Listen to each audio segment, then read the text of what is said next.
Hi everybody, welcome back to the scrapyard. Tonight we got I got a mail call, a couple items added, and some shop cards, and a little small update on my skill builder gentleman. All right, so here we go. Well, first off, I got this, man. I've been stalking this forever. This is my, this is a Aztec airbrush. I had one of these back in the day when they first came out, and it's, in my opinion, it's one of the best hobby airbrushes ever made. I mean, one of the things that's really great about them is the ease of cleaning. Everything about them's resistant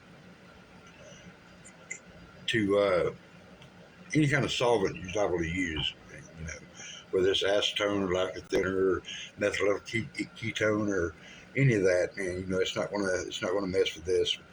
So what you do is, you know, if you're like me and you're lazy and don't like having to break down the airbrush every time you use it, man, and you know, scrub it all out and everything, is when you're done, you just pop the head off and just throw it in a bottle of lacquer thinner. And then the next time, you know, you pop it on there, squirt a little lacquer thinner through it, it then goes clear, and you're good to go. But that's just me. I'm lazy. But anyway, you know, I got a variety of heads and everything. Man, the heads are hard to find, man. I give $20 for a head from my other one I got just a couple of months ago. The heads are kind of hard to find, but anyway, I found a good price on this. It's about half what they're going for on eBay, and you know, so I jumped on it, and I figure out nothing else, man. You know, I can keep this one and sell the one I've been using, the one I have been using it because I don't have a dry head. But anyway, I got that, and something for the junkyard. This is just a junk builder kit. Basically, just a body, the interior tubs there, but the chassis. I mean, the chassis is gone, the engine's there. But all the body parts are there though, chrome, body chrome. But I figure it's worth what I give for it. I mean, you know, just to have another GM square body, you know. It's got the GMC grill in it, so it's everything. And I got this. Both these were insanely low. I think I paid more shipping on them than I did the actual kit. This is a complete kit as far as I can tell, except he removed the decal for the instrument cluster, and the drag slicks are missing, but everything else is there as far as I can tell. You know, all the bags are still sealed except for, you know, like I said, the tire bag and the one of the decals came in, so I figured that was worth a shot. You know, I can come up with some drag slicks somewhere. And had a shop cards come in. Everybody sent me a shop card. I really appreciate it. I'm sorry I don't have one to send back, but we're working on it.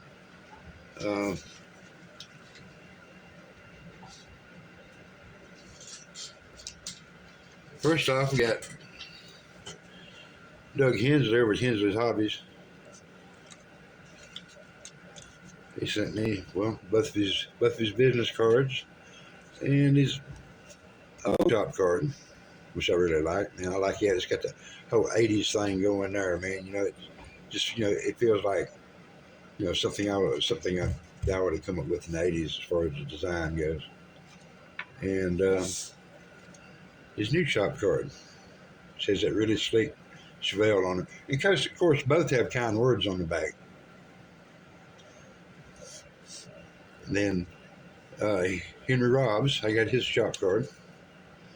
I've always liked it, you know, because it has that mid-century look with the boomerang graphic, you know, and the little chalk cat, you know, the diamonds. Yeah, it's got that whole 1955 country club feeling going on with it. You know, and he sent me his, and kind words on the back. And he sent his refrigerator magnet. Well, that's where it's going on mine. I don't have a big metal toolbox. So it's going on my refrigerator, and I'll say it every time I go get a Mountain Dew. Huh? All right, thank you, Henry. I appreciate that. And last but not definitely not least, I got one of Glenn's cards. Everybody knows Glenn.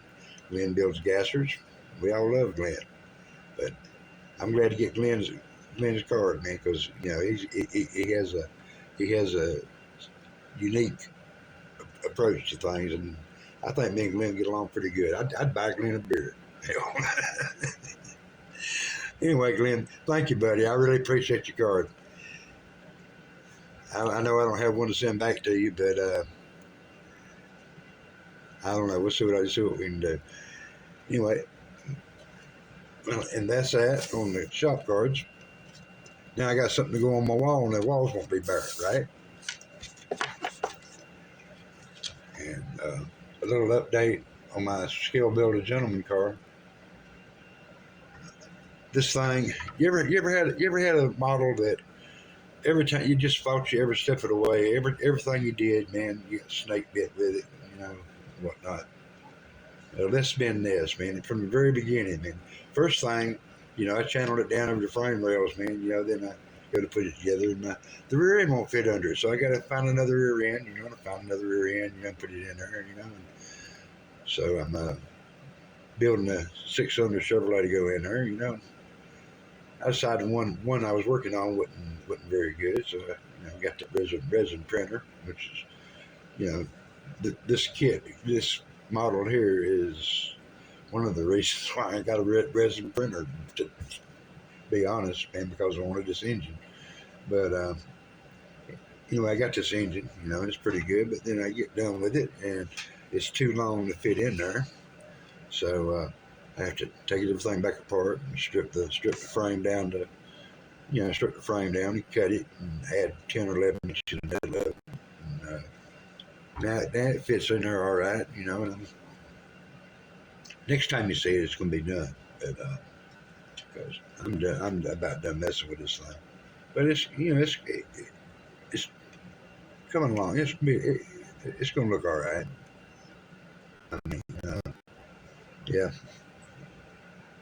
Got my little chopped windshield I got in there, and I really need to find another radiator for it, because I chopped this one before I saw how high the engine was going to set, and now it sits like ridiculously low. Anyway, you say it's going to set real low, but I had another thought. What this is a I found a 3D file for this. What this is a oxygen cylinder out of a World War II bomber, and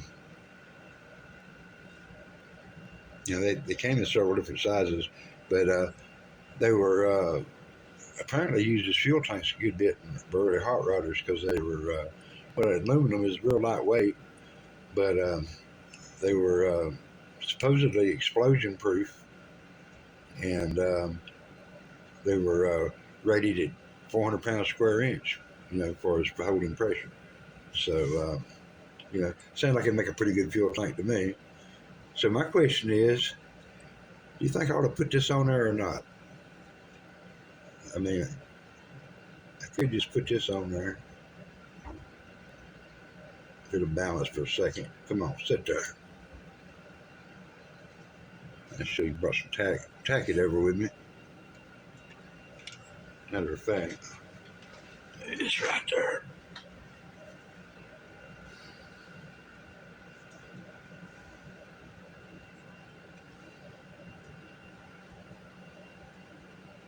And have that sit on there like that. And I'm gonna get a different grill, a different radiator in there like that.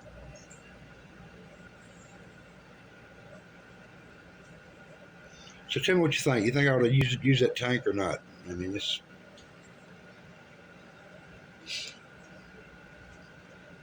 but anyway, but next time you see this thing, it should be finished. Notice I'm up over 100 subscribers.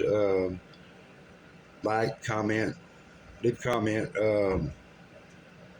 next week, well, Monday. Yeah, Monday I'll pick out one of the comments, man. I'll send y'all a little something. I think I got a yeah. I'll send you one of these Arden V8s. I can print it out. But anyway, like I said, subscribe, hit the notify button, share it with your friends. We'll see you later. Bye.